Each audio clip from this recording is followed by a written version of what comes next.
Missouri versus Biden clears a major hurdle and an excellent sign in the struggle to reclaim our rights on the internet. Good morning, ladies and gentlemen. This is another declaration of truth from your host, Terry A. Hurlbut.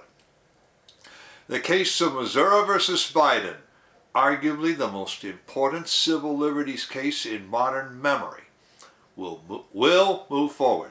Judge Terry Doughty yesterday handed down a ruling mostly denying a motion to dismiss. The judge cut out only one named defendant, President Biden, and even that not all the way. He left the rest of the case intact. Now, pretrial discovery can continue. No more excuses. Before I get into just how big a deal this is, I do want to shout out to the prime sponsor of this channel, which is Conservative News and Views. Link in the description. Be sure to check out the awesome CNAV Store. Scroll down near the bottom for that link. Lots of great merchandise there, especially this t-shirt that I have chosen for today, which reads, 1984 was not an instruction manual. And that's what Missouri versus Biden is all about. The attempt to establish a ministry of truth in a country that forbids such a thing. Read the Constitution, somebody. One more thing. If you like what you're about to hear, you can like this video. You can also click the bell icon to get a notice. Excuse me. And get a notice every time I come up with a new one. In fact, see the new icon, the heart shape with the US dollar sign in it? That's the super thanks icon. If you really want to keep these videos coming, click that and leave me a tip. Any currency will do, so long as it's legal tender. Now, let's get into this. First, some background. The plaintiffs in the case of Missouri versus Biden, the real name is, what a jawbreaker, include the states of Missouri and Louisiana, plus 5 individuals, Dr. Jayanta Bhattacharya, Ms. Jill Hines, Mr. Jim Hoft, Dr. Aaron Cariati, and Dr. Martin Kuldorf. The defendants read like a who's who in government. They start with the president, or they did. I'll have more to say about that at the end of this video. The suit also charges Press Secretary Karine Jean-Pierre, the Surgeon General, and the infamous Dr. Anthony S. Fauci. After that come a dizzying variety of agencies and their heads for a total of 67 named defendants. I have a link in the description to the second amended complaint, all 164 pages of it. The plaintiffs filed their first complaint on August 2nd, 2022, and their second amended complaint on October 6, 2022. On November 1st, 2022, was a week before midterms, The Intercept published its Thought Cops piece. That piece confirmed for the first time that social media, including Twitter before Elon Musk bought it, were state actors. And I told you that at the time. Remember? Well, from the beginning, the government has tried to argue that private actors are not and never can be state actors. Therefore, no court could hold the government liable for anything they did. But Judge Terry Doughty, in whose court the case rests, is having none of that. Yesterday, in 77 pages, he said so, and I have a link in the description to his ruling. The New Civil Liberties Alliance, who are representing the 3 doctors and Jill Hines, maintain a landing page for Missouri versus Biden with links to all available documents. I have a link to that in the description also. Tracy Beanz, that's spelled with a Z, editor-in-chief at Uncover DC, dropped a lengthy thread on Missouri versus Biden on December 16, 2022. It has links to articles at Uncover DC and some deposition transcripts in the case. I have links in the description to 20 tweets in that long thread that she dropped in December, 7 more anchor and document tweets she dropped as further developments warranted, and 1 big tweet she dropped on March 15th of this year. This after a judge denied a motion to strike a proposed statement of fact from the case, gave the defense 20 more days to respond, and set a hearing date for May 12th. After long and careful consideration, I've decided to at least share the text of that thread that she dropped last December. It'll put things into perspective, and you will recognize certain names. So here goes. Thread, Missouri versus Biden. To get back up to speed on the case as we have covered it at Uncovered DC, I will provide 3 links for you. I'll begin this thread with the latest in the case, and if you want more details, you can read. Now here's where she links to the first of her articles in the anchor tweet. 2 more in tweets 2 and 3. Now I always give you the odd numbers, but a reply tweet always gives you the reply to tweet with it, so you can't miss a thing. Moving on. The Missouri versus Biden case is the most important civil liberties case we have seen in years, and maybe the most important ever. The case is brought by Missouri and Louisiana along with other individual plaintiffs. It asks the court to bar the government from colluding with social media companies to limit free speech. Recently, the judge entered a ruling on motions before him. The Biden administration had appealed to a 3-judge panel at the Fifth Circuit to either bar the lower court from forcing the depositions of high-level officials he had granted, or make them depose less senior officials. The Fifth Circuit declined to bar the judge from doing anything, instead asking him to revisit the potential of less obstructive means of obtaining the information needed. The transcripts of Elvis Chan, FBI agent who visited Meta, meaning Facebook, about the laptop, a Hunter Biden laptop, and Anthony Fauci were produced from depositions in this case. You can read those here in case you haven't, and here she links to each transcript in this tweet. And you've heard me talk about Elvis Chan often. The judge in Louisiana, that's Judge Terry Doughty of the U.S. District Court for the Western District of Louisiana, Monroe Division, asked the plaintiffs to brief him again on whether there were other people who could answer the plaintiffs' questions to prove their case for a temporary injunction, and asked the defendants to respond. The plaintiff response is what I was threading last night. It is linked above.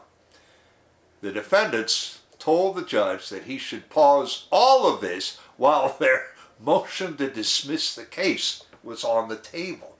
The defendants want all of this discovery and deposition to stop and don't want to have to answer to anyone. The judge isn't having it. What follows now is a breakdown of his order filed recently. As an aside, I broke out the Jen Psaki piece of this, even going so far as to read the transcript from her judge shopping expedition in a Virginia court. They really don't want her deposed. As usual in any filing or order, you get a brief summary of what is this about and why are we here. It makes it easy to understand what the parties are arguing at that particular time and why. The judge discusses the criteria he is using to make his decision. The higher court has asked for the lower court to analyze whether the plaintiffs can get the information from less intrusive alternative means, and evaluate again whether all should be paused as they wait for a ruling on the motion to dismiss in the case. The last brief by the plaintiffs offered up some alternatives for the people they initially sought. Keep in mind, Psaki is no longer the head of anything.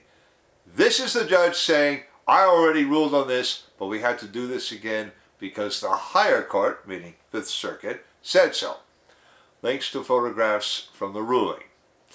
Concerning Rob Flaherty, one of the criteria you need to meet to be able to depose high-level government officials is exceptional circumstances. Flaherty was recently added to the case after expedited discovery revealed his involvement. In their brief, the plaintiffs argued that the replacement being offered up instead of Flaherty, meaning Slavitt, wouldn't be sufficient because he didn't attend all the meetings Flaherty did. In their brief, the defendants argued exceptional circumstances didn't exist. Bad move. The judge orders that no suitable replacement is available for Flaherty, but that they will start with written interrogatory and discovery in the form of document requests. The judge lays out a timeline for this. Understand, this is a very big deal. The judge also addresses what will happen if the defendants pull some nonsense in written response, something the plaintiffs also addressed. This judge ain't having it. This is the warning. If you don't respond correctly, Flaherty will be sitting down for a verbal deposition under oath. Click through and read the paragraph. It is as plain as day. Now, concerning Jenin Younes. The judge asserts there is no reason to oppose Younes, and he has gone through why, but also decides that Scully is a suitable replacement. I actually agree for what it's worth. They will go to Younes for anything they can't get from Scully, and he was involved everywhere. Also, please note that the judge reaffirms cognitive infrastructure. We learned earlier in the suit that CISA, that's a Cybersecurity and Infrastructure Security Agency, has designated your thoughts as part of its critical infrastructure, and therefore they can regulate that the same way they would regulate other things. Concerning Vivek Murthy, the Surgeon General, Murthy was one of the plaintiffs really harped on, but the judge went with his underling. Again, if they don't get anything from the underling, Waldo, they will go back for Murthy. Waldo is the biggest fish in his office with involvement here. Murthy had responded in written form, and defendants argue no deposition is needed from anyone there because his responses were good enough. The judge doesn't agree with that either, but I am considering this one a loss for now. They really needed Murthy. I also need to add here, this judge is basically under the watchful eye of the Fifth Circuit right now, a higher court. It would have been easy for him to just side with the defendant arguments, not granting any further discovery because of the alleged harm it caused the government. Even with a gazillion other courts breathing down his back, he is doing the right thing. In analyzing the judge's decision, I suppose he is thinking that by allowing the depot of a lower official, with options for more later, he is circumventing the Fifth Circuit stepping in and ruling over him on the pending mandamus that originates on these deposition appeals. He is throwing the higher court a bone while also allowing the plaintiffs all the leverage and leeway they need to make the depositions they want. Before I get to the part where Tracy talks about Jen Psaki, and I'm telling you, that one's a doozy. I want to shout out to a sponsor who can really help you through the economic storms to come. That sponsor is oursilverlines.com. Do you feel like you're working harder for your money just to get by? You are not alone. The fluctuating economy, the employment issues, unexpected changes in life have left many families struggling over the past few years. Collecting gold and silver can help shield you against many of these challenges. But if you're like me many years ago, you don't know where or how to start. Our Silver Lines helps by connecting you with thousands of members who are learning the secrets to creating and protecting true wealth by collecting precious metals. Whether you just want to collect rare and unique coins or take advantage of the business opportunities this company provides, either way, they can help you learn to live an exceptional life. Visit oursilverlines.com to learn how you can build a legacy for your future. Now,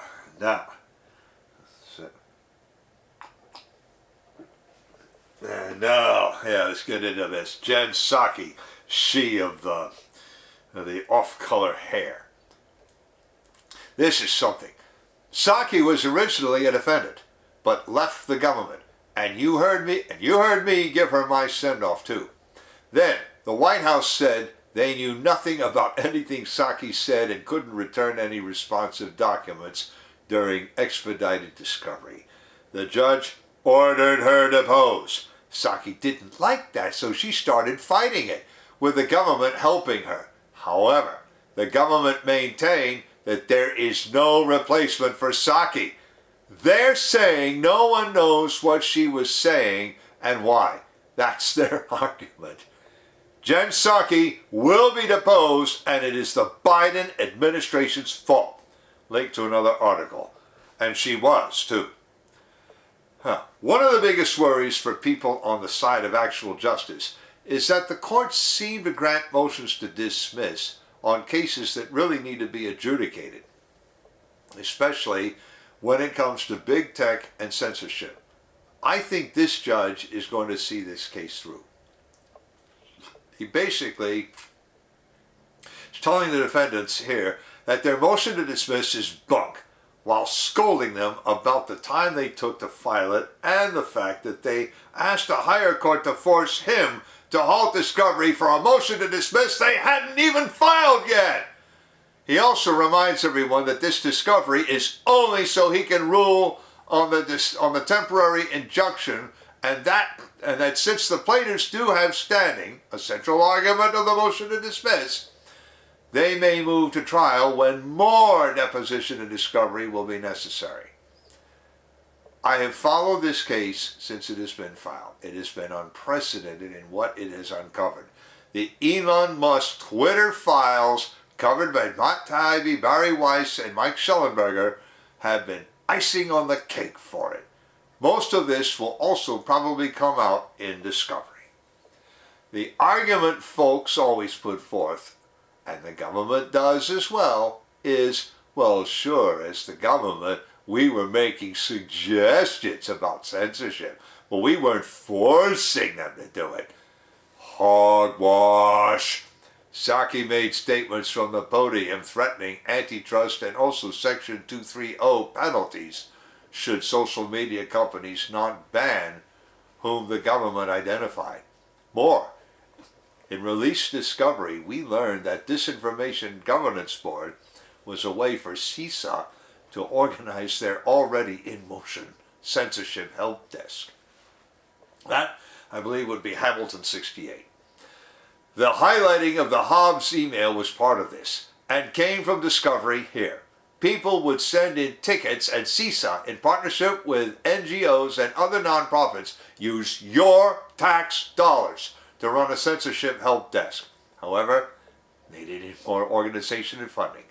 The Disinformation Governance Board would have been a way for them to centralize what they were already doing and continue to do. I have really missed being able to bring this information to you. Please bookmark our website, and if you are on alternative platforms, you can find us there as well. I hope my account stays active and I can continue to bring you actual journalism. End of thread. Except that the last tweet she put in has a link to the docket on the site Court Listener. She dropped a refresher thread on January 8th, and then a thread about the Flaherty discovery and Jen Psaki depositions. Then came some isolated tweets showing the order about Jen Psaki, a motion to compel discovery from CISA, then Judge Doughty ordering discovery from CISA, then came a motion to strike a proposed statement of fact from the case. And then, on March 15th, boom, the judge denies that motion. He also gave the defense 20 more days to respond, which was all they were going to get, and set a hearing date for May 12, 2023. All parties were still waiting on a ruling on that motion to dismiss the case outright. And I mentioned earlier, that ruling came down yesterday at about noon 39 Eastern Time. Jenin Younes, attorney for Jill Hines and for the three doctors, dropped a thread linking to and explaining the ruling. 5 tweets in all, so I have 3 of them, plus another one linking to her landing page. And here's the text of the thread. Judge Doughty just denied government defendants' motion to dismiss in Missouri versus Biden, with an exception for claims against the president, which are generally disfavored. I'm working my way through the 77-page decision, which I'll link to soon, and post choice quotes from it. The thread forked at that point. where she left the landing page link in one tweet by itself. That I've listed at the bottom. Now, earlier in the day, she had a tweet saying this: the court finds that the complaint alleges significant encouragement and coercion that converts the otherwise private conduct of censorship on social media platforms into state action and is unpersuaded by defendants' arguments to the contrary. Close quote. But then she must have deleted that tweet. Twitter just doesn't have it anymore. But the thread she does have continues this way.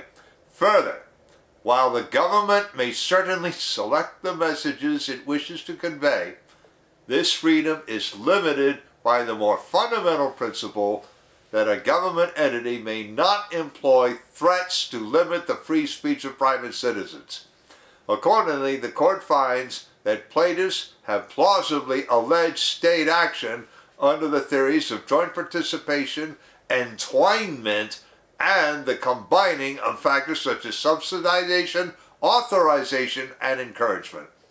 Plaintiffs have clearly and plausibly alleged that defendants engaged in viewpoint discrimination and prior restraints.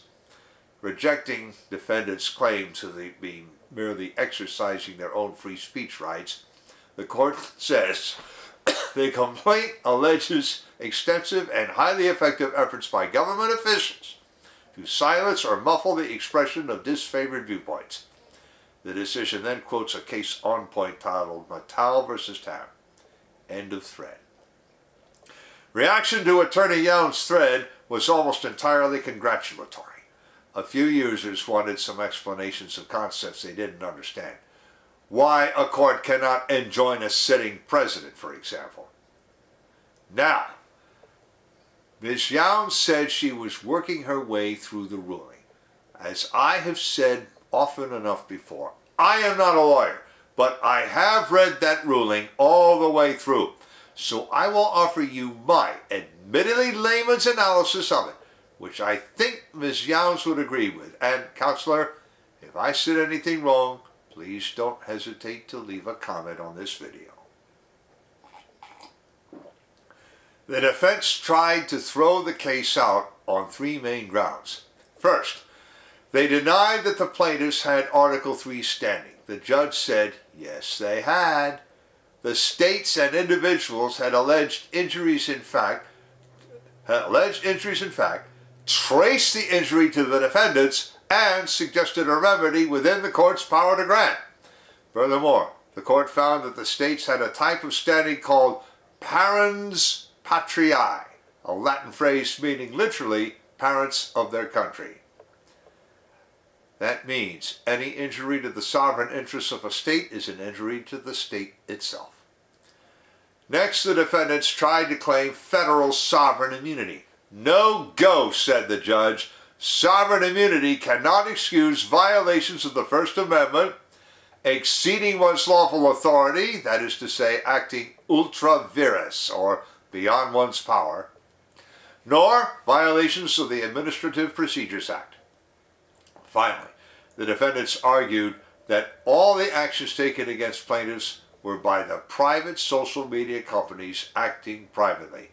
No, said the judge. The plaintiffs alleged that while the companies are indeed private, their acts are not when the government orders them so to act. The only success the defense had was to dismiss all claims and prayers for injunctive relief against President Biden. Courts do not enjoin presidents with regards to their official acts, but declaratory judgments might still be valid. So much from my I am not a lawyer analysis of the ruling. Now, as to the case itself. The case of Missouri versus Biden, now that it can move forward, will set boundaries where this administration has clearly crossed them. But that doesn't apply only to this president. Several of the censorship orders came earlier, in time to skew public opinion about then President Trump and then candidate Biden. The flip side of a court not directly enjoining a president is that the injunctions do not go away after that president leaves office, nor do they have any limit on their force or effect by reason of whether a given agency, agent, or supervisor acted before or after any particular president entered office? Which makes Dr. Fauci, for example, liable for all his acts under Biden, Trump, perhaps even Obama. More to the point, Missouri versus Biden will put pay to the notion this is a private company, so you have no standing. Thus far, a court has now said those of us who had our voices stilled do have standing to complain. That same court has also set a standard for determining when private acts become state acts. As Clarence Thomas has already said, private acts become state acts when the state threatens, controls, pleads, orders, or otherwise induces those acts. All eyes will now turn to the court again when the case comes to a hearing for a preliminary injunction. Links in the description of the article to the Missouri versus Biden second amended complaint, the memorandum ruling denying the motion to dismiss, and the NCLA landing page on the case. Also, to Tracy Beanz' original thread and subsequent anchor and document tweets, to Jenin Younes' short thread, to my Declarations of Truth Twitter account, and to Conservative News and Views. I've also left links to the awesome CNAV Store and oursilverlines.com, as I also mentioned. You know already about how to like a video, turn on notifications, and leave a tip. On the end screen, I'm going to leave a subscribe link to my channel and links to a brand new Missouri vs. Biden playlist reflecting my intention to follow this case very closely, and to 2 other videos from other influencers, one of them depicting the session in the Fifth Circuit. This is Terry A. Hurlbut delivering another declaration of truth and reminding you to let the truth set you free.